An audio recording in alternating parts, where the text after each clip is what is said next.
339 yards away from beating Calvin Johnson's all-time record for yards in a season. 3 games left. It's amazing that Cooper Kupp is having the type of season that he's having. And legitimately, no one is talking about him being the best receiver in the NFL this year. They're not talking about him being second best receiver in the league this year or third or fourth.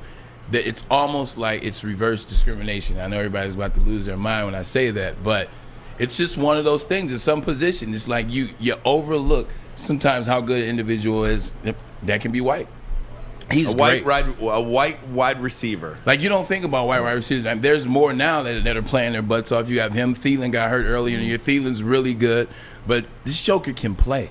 When Calvin Johnson was on that Megatron type run, no pun intended, legitimately it was all throughout the league. Is he going to beat Jerry Rice's record? Is he getting 2,000? And the Lions, like, for what the Lions are, you know how they are nationally. People aren't paying attention to the Lions, but to take shots at them losing a lot.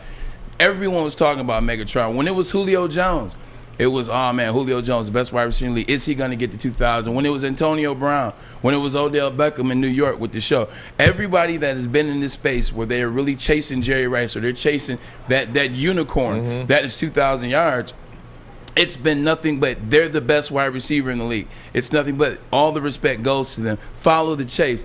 Cooper Kupp, oh, he's a system guy. They run a system out there. Matt Stafford only looks for him. They don't double coverage him. You know what? That's the other team's fault. That's the other fault, that they're still idiots enough in Week 16 to not double coverage Cooper Kupp, who's he's having the best season in the NFL this year at the wide receiver position, and he's the number 2 wide receiver in the NFL this year, because I still can't put anybody above Maz's guy, Devontae Adams. I can't put anybody above Devontae Adams. But Cooper Kupp is having that type of year where he needs to have the respect and people need to start paying attention, because he's put the whole league as well as the whole fan base on notice. And everybody knows he's getting the ball too, right? I don't understand. You want to talk about, target share. I mean, even last night, these guys been working together 13 since Stafford got traded on vacation. They've been working together since he got back. There hasn't been a game, one game this year where he had less than 10 targets. And in that game, he had 9 targets. Yep. I mean, everybody knows he's getting the ball 13, 15, 10, 10, 13, 13, 9, 13, 12. I mean, that's his target share. Also with that, the production is at a high efficiency level. It's not like he's catching abundance of passes, but he's dropping some passes in there. He's missing some balls. He's running some bad routes. He's not producing at times. Every game, 9 for 136, 2 touchdowns. 13 for 123, 1 touchdown. 8 for 129, 1 touchdown. 7 for 96, 11 for 122, 11 for 95, 7 for 115, 10 for 156. He is producing at the highest mass level that you can produce at. He is 3 games away from and 336 yards from breaking Calvin Johnson, which puts him 15 yards under 2,000. And to pick up on what you're saying, though, these aren't cheapies either. No. Look, Cooper Kupp, he's not catching 3-yard outs or 5-yard outs. These are his longs, right? Okay, this is the 42-yarder, 44-yarder, 43-yarder, 22, 29, 52, 59, 30, 33, 35, 22, 44, 56. The guy's getting down the field every single game. Now, he breaks the record of our guy, but he's doing it in 17 games. Now, I know it's still going to be a record, because when I was a kid, O.J. Simpson went 2,000 yards in 14 you took games. The words out of my mouth. But I still say Eric Dickerson is phenomenal. Walter Payton, phenomenal. Barry Sanders, phenomenal. They did it in 16 games. But this guy's going to do it in 17 games, and he will break it. Yeah. He will break it, and it'll take 17 games. I just want everyone to know there should be a little bit of an asterisk there as well.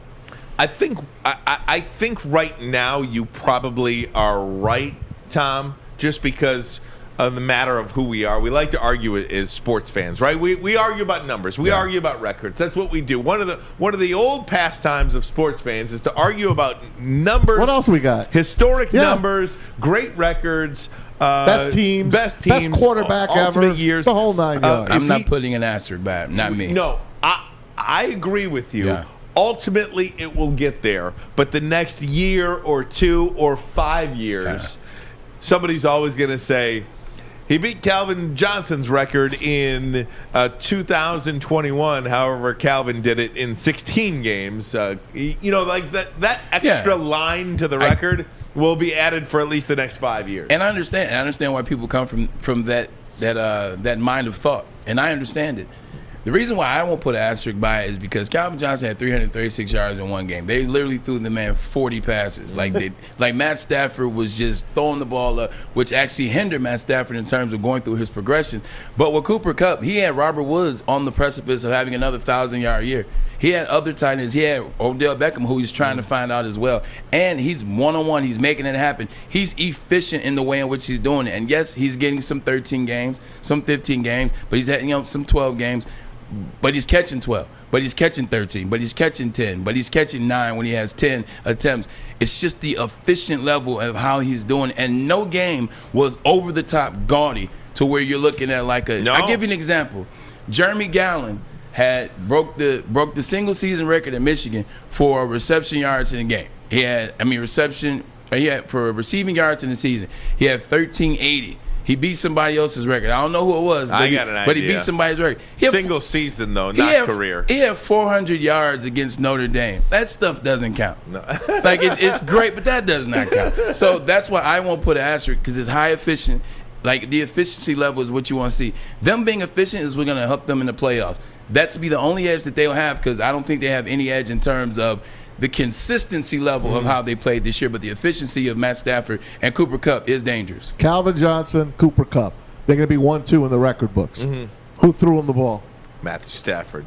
Pretty good. Isn't that something? And where Matthew Stafford's getting some MVP talk, and of course Aaron Rodgers and Tom Brady, even Jonathan Taylor getting some MVP talk. Where is Cooper Kupp's name in all of this? It's going to be there. He's having one of the most historic seasons we have seen in the history of the NFL, especially, Braylon. I mean, you know how hard it is to play that position, and some of the names on this list, right? Calvin Johnson, Hall of Famer. Julio Jones will be a Hall of Famer. Jerry Rice, Hall of Famer. Best Antonio Brown. Look, you want to get going? You want to get going, and his 6-year run has never been done. Antonio Brown has the 4th most receiving yards in a season. 5th. And he's got the 9th most. He's in the top 10 twice. There is no other player, not Jerry Rice, not Calvin Johnson, not Julio Jones. Antonio Brown is the only player in this top 10 twice. You tell me he's not a Hall of Famer? He had it going. He kind of got in his own way, but he had it going for a while. Did he get in his own way, or did he just want to get paid? He got in his own way. Maz, I love when you say that, only when we're talking about the Pittsburgh Steelers. Because anytime else you say it, I say, you know what? The guy got in his own way. The Pittsburgh Steelers and the Rooney family have been notorious for effing up as it relates to players. I get that. Le'Veon Bell and him. Le'Veon Bell, AB, Santonio Holmes, and Willie Wallace. And the list goes on. Insert wide receiver here. Insert wide receiver, James Conner. Insert player here that they didn't want to pay. Even did it to a certain extent with our guy Larry Foote. That's why he went to Arizona and Detroit. Look, Lamar Woodley, another guy. So when it comes to the Steelers family, you got to take it with a grain of salt, man. Like, this is the run I was talking about. 1499-8, 1698-13, 1834-10, wow. 1284-12, 1533-9, 1297-15. Run was amazing. You've reached the end of the video. You know what you should do? Press like. You know you like the content that we have here at Woodward Sports Network. I'm Braylon Edwards from the bottom line. Subscribe to us right now.